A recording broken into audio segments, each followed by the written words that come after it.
We all do it. What seems like moments after we start our motherhood journey, we start drowning in an ever-growing sea of overwhelm and stuff.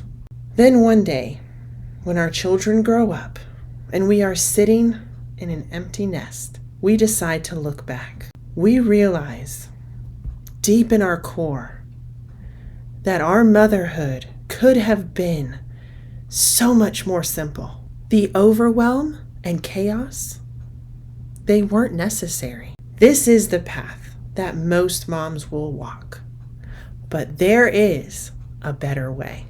I'm going to give you 7 things that you can declutter from your home today so that a motherhood filled with peace can go from being an unfulfilled wish to a dream come true.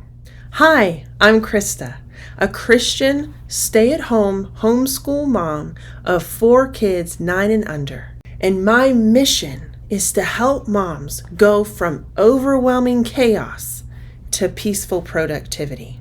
If that sounds like something you could use, subscribe to my channel for more videos just like this one. All right, let's jump into it. Declutter number 1.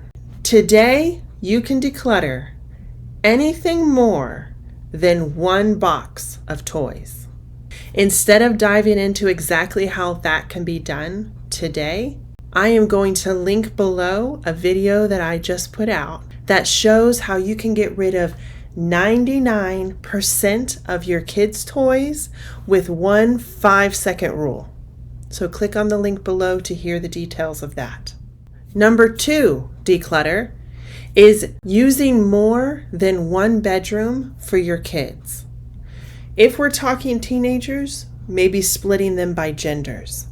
But anything below teenagers, they don't need to split into different rooms. Spreading children out to different rooms, either by gender or for each individual child, is just spreading out the room that stuff and toys and junk can accumulate. It is also narrowing down the rooms in your home that can be used for other things.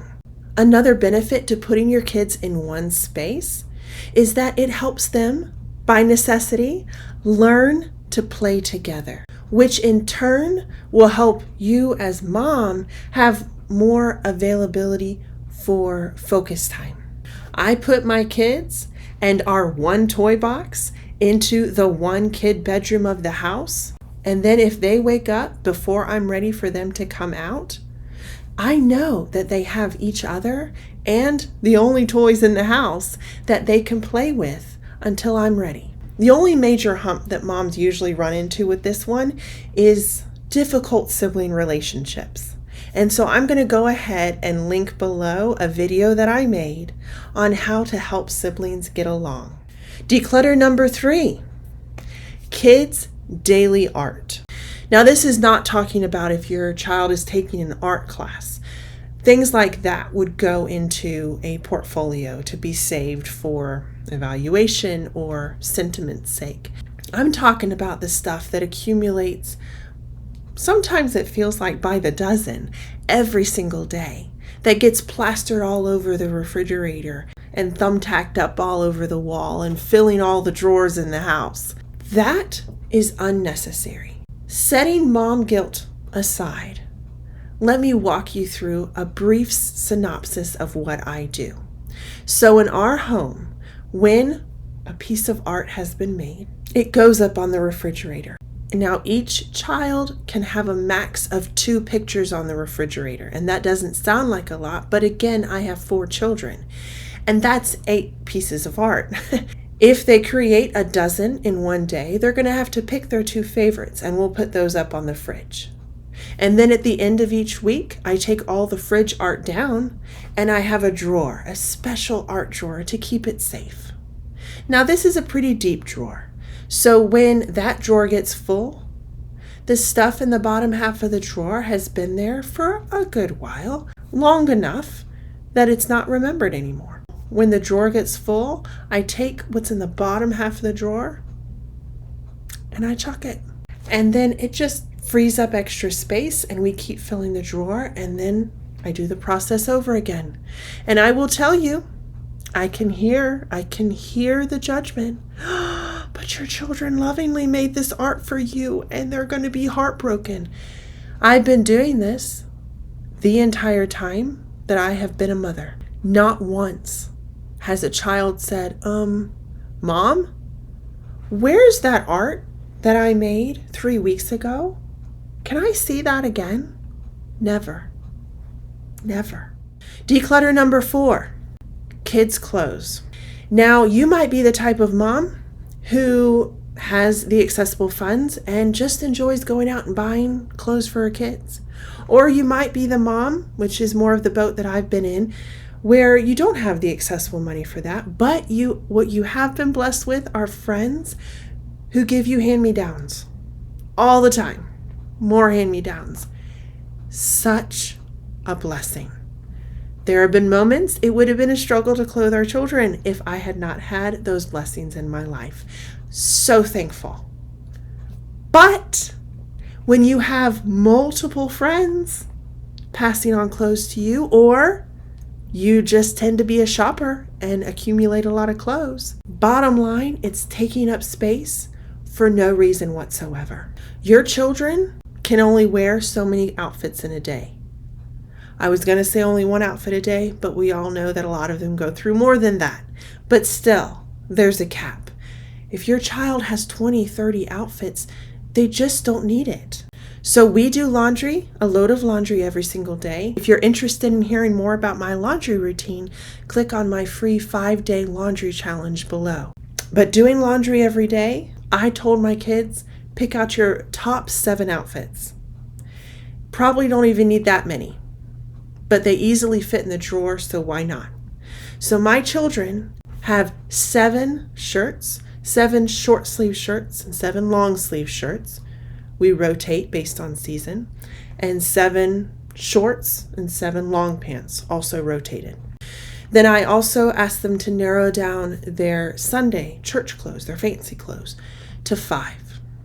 So I figure that even in a month with 5 Sundays, they will be able to wear a different outfit every Sunday. And you can see that all of my children's clothes easily fit into a very contained storage unit. And all of my children's hang-up fancy church clothes easily fit into half a closet. And that's for all 4 children.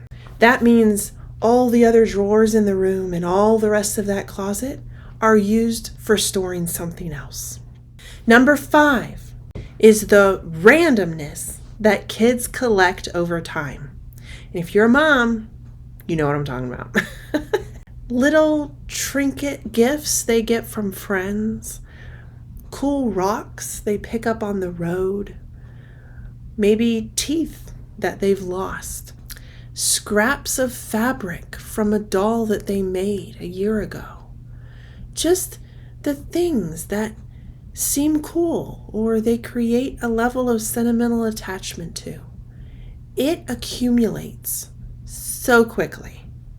And it can take over the house. So what we do is I have a chest of drawers. It has 6 drawers in it, but we have 4 kids, so the bottom 2 are used for other things. Each child gets their own drawer.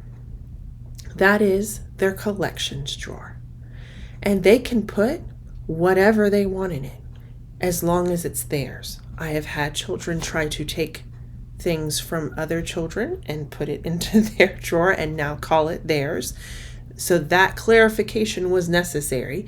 As long as it is yours or nobody's, like a rock on the road, you can put it in your collections drawer. Also, it can't be living and it can't be food. You're a mom, you get it. These clarifications are necessary.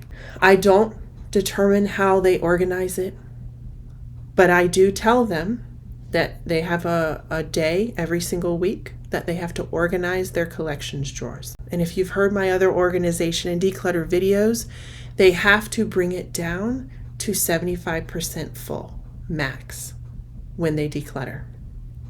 And then it will accumulate during the week. And then the next week, they have to bring it down to 75% again. And if your children are struggling with that boundary, I would suggest you putting a boundary on your own things and then showing them we all have to live with these boundaries or else this home becomes unlivable. Declutter number 6. And that is mounds of dirty or unfinished, not folded and put away laundry around the house. And to give you the answer of how to get this under control, I'm going to mention again, I have a free 5-day challenge to take your laundry routine and turn it into less than 15 minutes a day. So if you want to learn how to do that, to eliminate all of the clutter of laundry around your home, to take away all that stress and to take it down to 15 minutes or less, done before breakfast, click the free 5-day challenge below. All right, number 7. Now this one is more mental, taking away mental stress and clutter. So this one is never having to pick up another toy again. You will never have to pick up another toy again. Because who made the toy mess? Now I should put a caveat here. If you decided to dump out your children's toy box, you should pick up that mess. But I'm assuming that the toy mess that normally occurs in your home was caused by your children. And so the people to pick it up should be your children.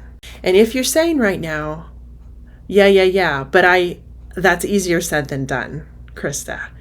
I know. So let me help you. There's another link down below for moms just like you. It is called the Overwhelmed Mommy Club.